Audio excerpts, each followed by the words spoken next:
if you know in advance there are m solutions, then you only need to apply it on the order of root of n over m, where m is the number of solutions that many times. And so, again, you may be wondering, well, how do you know in advance how many solutions there are? Clearly, that's the question that I would ask. Well, this is part of a larger structure, which is called quantum counting. Now, quantum counting is a two-part procedure. The first part gives you the number of solutions. It uses what I mentioned earlier, this phase estimation sub-procedure, which gives you the number of solutions to the search. And then the second part is applying this Grover iteration, the number of times according to the number of solutions. And so that's why altogether it's called quantum counting, and you're able to answer this. Now, I'm not giving you a definite answer. I'm just saying that there's a sub-procedure in place that allows you to find the number of solutions. And I'll give you more details about that later. That's one of our algorithms as well. We will be able to go through. Okay, so remember, we're trying to answer these group theoretic questions. So we have to do a lot of build-up in order for us to get to our quantum algorithms. But now that all the notation is in place, it should go quickly.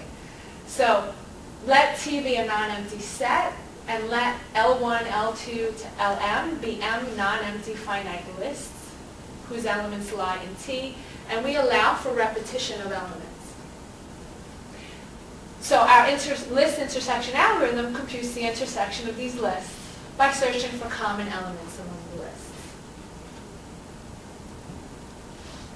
And so here, suppose we have m lists, and we itemize the elements this way. So let's work with an example. So you expect to get a list as a result of the intersection? Still repetitions allowed? What we're going to get is exactly the elements that these lists have in common. A set of elements that these lists allow. But is it a list or a It's a set? multi-set. It's technically a multi-set, only we haven't changed the name yet. We're working on it. So everything that I say, just FYI, it's a work in progress. And so, yes, so technically they are multi-sets because we allow for repetition of elements. Yes, thank you. And so let's look at an example. So let's just work with this here. I have a nice one.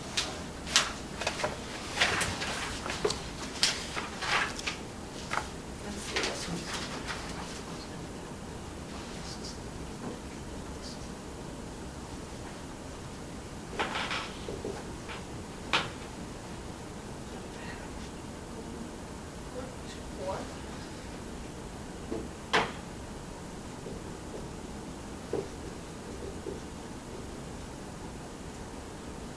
I could have, obviously, repetition here. I just chose to keep it simple.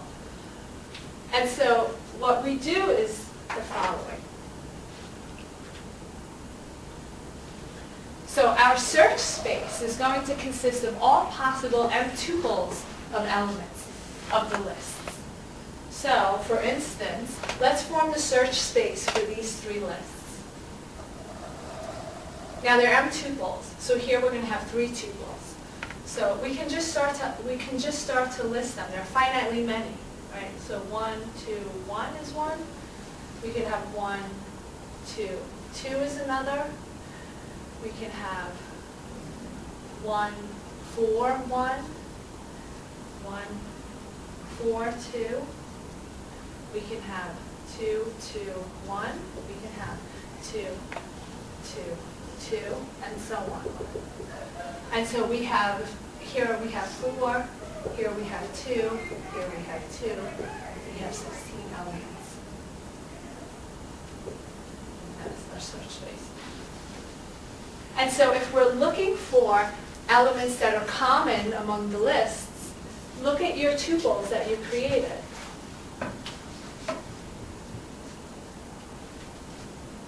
The tuples that have all entries the same, those that entry is going to be what's in your intersection of your lists.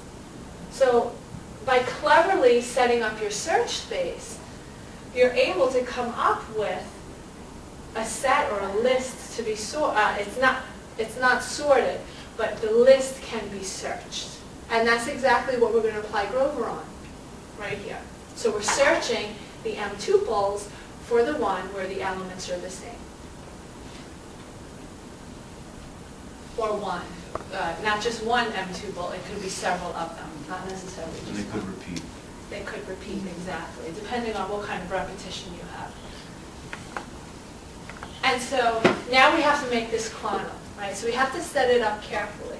So the elements of each list, they're encoded into an orthonormal basis of a Hilbert space. And the dimension is going to be equal to the number of elements in the list. And then what we do is we take the tensor product of all of these Hilbert spaces. And that's where we're going to operate. So as with the traditional Grover, you want to apply your Hadamard operator and you want to get a beautiful superposition. This, in some sense, contains all of the information all at once, simultaneously. And so now we've got to say what our solutions are. Well, we already know.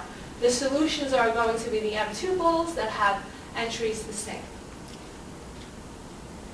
And so just as with the traditional Grover, we need to define our function. The function looks like this. It gives you 1 if the entries are the same, and 0 otherwise. And so we're just mimicking Grover exactly. Now we're going to form our oracle, and the oracle is going to flag. Let's just go all the way. Oops. And our oracle is going to flag it with a -1 if the function is going to give us 1, and it's going to leave the sign alone for that particular summand if the function gives you 0.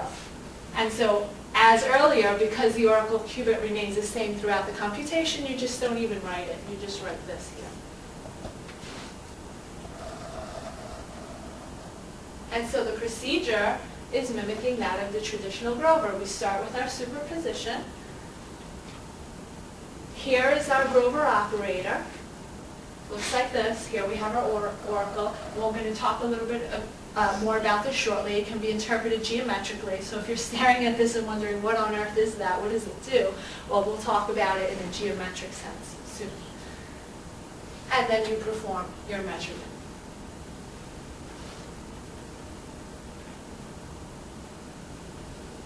And so remember I told you that superposition, in a sense, contains all of the information about our problem all at once, one giant sum. So if you apply your Grover iteration only one time and you work out the details, you can start to see already differences in phases, meaning the differences in the coefficients of your summands. So if you work out the details, suppose we only have one solution to our search. Again, there may be m of them, but suppose we only have one solution, one item in our intersection of the lists.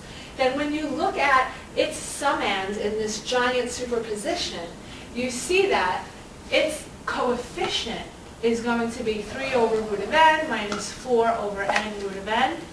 Okay, so that's the only solution. Whereas the coefficients of everything else in that giant sum look like this. So even though you apply Q only one time, already you can start to see differences in coefficients, and we say differences in phases. That's just a terminology. And so geometrically, we can set it up this way.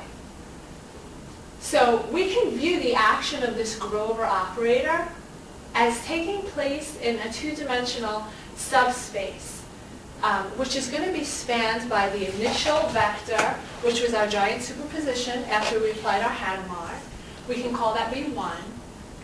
And the state that consists of a uniform superposition of solutions only to the search, which we can call V2. So now this Grover operator can be viewed as a rotation in this two-dimensional subspace. So let me give you a graph.